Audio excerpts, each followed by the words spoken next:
Hello guys, this is OJ here and welcome back to my YouTube channel. If you're a returning subscriber, thank you very much for stopping by. But if you're a new subscriber, if you're just joining this channel, please do well to subscribe. On today's episode, I'll be showing you guys how I made this fitted pants trouser.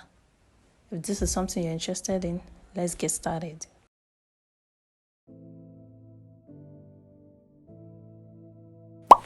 So the first thing I went ahead to do is to fold my fabric into two. By the way, I'm using a crepe fabric in this for this purpose of this tutorial. So I went ahead to make my border line at the top of the fabric. So after I rule out my border line, I measured out my hip line and my crotch line. For a small size, your hip line should be 8 and your crotch line should be 11. But if you want to measure your crotch line, you can see in the picture above, this is how to measure your crotch line. But for me, my hip line is 8 and my crotch line is 11. So that is what I'm marking out right there. So after marking out my border line, my hip line, my crotch line, I went ahead to rule it out horizontally. And that is what I'm doing right there.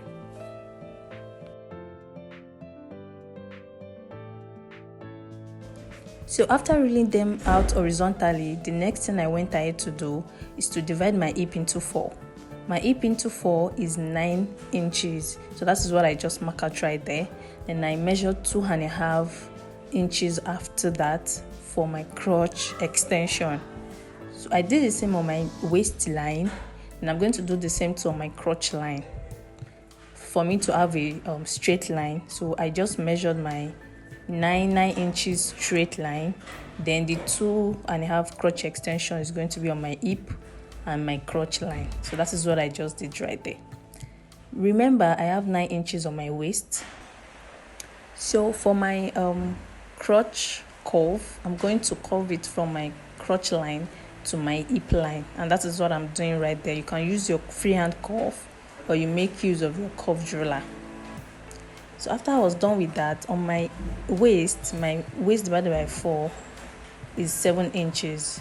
So if you want your trouser to have a dart, you're going to add 1 inch allowance for your dart. So I measured out 8 inches. Then I'm going to determine the middle of my 8 inches, which is 4 inches. Then mark it out and mark half inch on both sides to get my dart intake. So that is what I'm doing right there. Your front dart can be 4 to 4.5 inches for a smaller size, and it can be 5 to 5.5 inches for a bigger size person. So after I've gotten my midpoint, that is what I'm doing right there, and I'm going to measure out my half inch dart on both sides. That is what I just did right there. Then I'll connect it to the hip. So as you can see, after connected to the hip, then you have your dart intake to pick. But for the purpose of this video, I don't want this trouser to have a dart intake. I only want to pick my dart like a pleat. So what I went ahead to do is to have my hip and my waist to be the same measurement. So my extra that I'm going to have on the waist is going to be my pleat. So I'm just going to pleat it at the four sides of the point where my darts are supposed to be. So that is what I'm explaining right there. So I have 9 inches on my waist, I have 9 inches on my hip, 9 inches on my crotch before my crotch extra. So on my waist, I'm just going to take out my excesses and pleat it out. So right there, I'm trying to, since I have 9 inches on my hip, on my waist, that means my midpoint is 4.5. So that's what I just did right there, 4.5. Then I took it down to my my knee measurement. My knee measure is 21 inches, and the length of my trouser is 41. yeah, 41 inches. Then I added 2 inches for hemming. So that is what I just did right there. So my straight line, so I rule out my hip line, then my hem line also.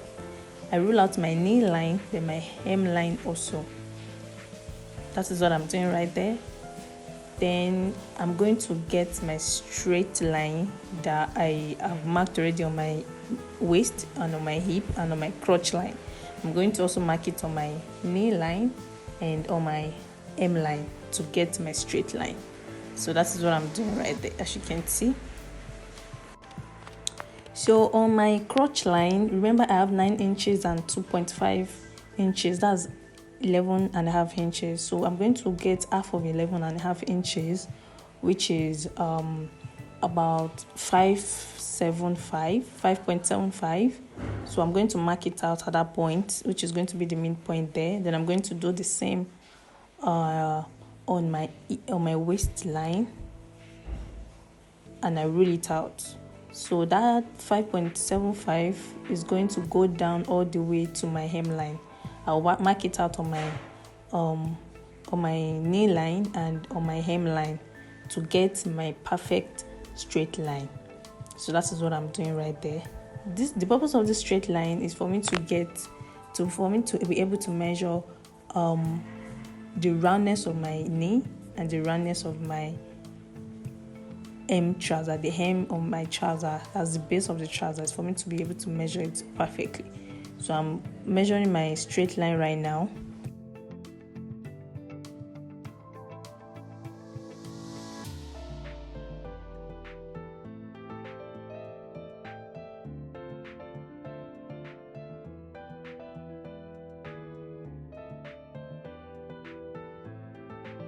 So after I was done with ruling out my straight line, I went to my knee line to measure my knee roundness. My knee roundness is 14 inches. So since I have my fabric on fold, that is 7 inches rather. Then on my straight line, I'm going to be needing 3.5 on the right side and 3.5 on the wrong side, on the left side. So that is what I did there. And on my hemline too, I have 14 inches. So I'm doing the 3.5 on both sides of the straight line. So I'm just going to rule it out with my straight line from my bottom trouser to the knee line. I'm going to rule out a straight line on both sides. Then when I was done with that, I used my curve driller to connect it to the hip. I also use the curve driller to connect it to the crotch line. That is what I'm doing right there. If you do not have a curve driller, you can perfectly use your free hand. Just be careful when you're doing that so that you can have a perfect curve.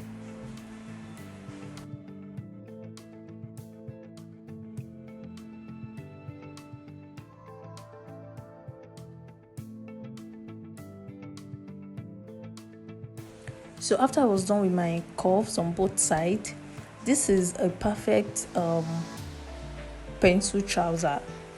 This is a perfect pencil trouser. So if you want to do any alteration on your trouser, maybe you want it to be boot cut, you want it to be free, you should not touch your crotch, the line at your crotch curve side. If you want to add anything to your trouser, maybe you want it to be a little bit free, it is all going to be at the side where your hip is. I hope I'm perfectly clear. So right there, I want my my trouser to be to give me a little bit of ease just after my tie. So I'm going to add a little bit of it at the hip side when I'm cutting it. Just watch closely for what I did right there.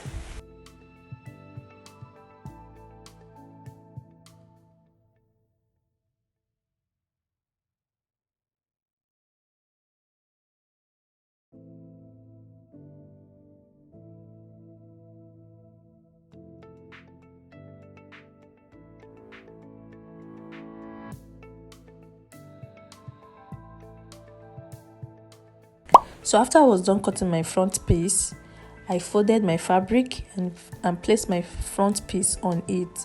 So what I'm going to do is to just trace my front piece out on my folded fabric, and I made sure I had spaces at both sides because I'm going to be using I'm going to be needing extra spaces at both sides. That's towards the hip and towards the crotch cuff. So right now I'm tracing it out, and I'm also going to be needing space at the upper part of the trouser, about 2 inches. So after I was done tracing it out, this is what I have. So I'm just going to roll out my hip line, my crotch line, and my waistline. So I'm going to rule them out so that I can see where I'm working with. So after I was done tracing it out, at the crotch depth, I'm going to be measuring 2.5 outward, which means at my curve, I'm going to be measuring 2.5 outward. Then at the waist, I'm going to move inward by 2.5. Do not mix it up. Outward by 2.5 at the crotch, then inward by 2.5 at the waist. So I'm going to connect them together with a curved ruler, so that I'm going to have a perfect curve at that point. That is what I'm doing right there. Remember, I've gone in by 2.5 at my waist, which means my waist is shortened by 2.5. So I'll go out by 2.5, same on that waist, but at my hip side. So that I'm going to be replacing my 2.5 at the hip side. That is what I'm doing right there. So I'm measuring back my 2.5, and I'm going to be adding 1.5 at my hip, then 1 inch at my knee, then 1 inch at the bottom of the trouser. Then I'm going to connect them together. Do not forget 2.5 at the waist, 1.5 at the hip, and 1 inch at the knee, 1 inch at the bottom of the trouser. Then I'm going to connect them together. So at the upper part of my trouser, which is at the waist, I'm going to go up by 1.5 at the crotch line, at the side where the crotch is. Then we just rule it horizontally to the point where the hip line is. Go up by 1.5, then reconnect it, just slant it to where the hip is, just to create room for your hip. If you are somebody that has a bigger hip, you can use 2 inches. Then I'm going to cut it out. After adding all of these excesses, then I'm just going to go ahead and cut it out. So right now we have a perfect trouser piece. So guys, that will be all for this part of this episode. On my next video, please watch out on how to stitch together this trouser pattern. Thank you very much. See you in my next video.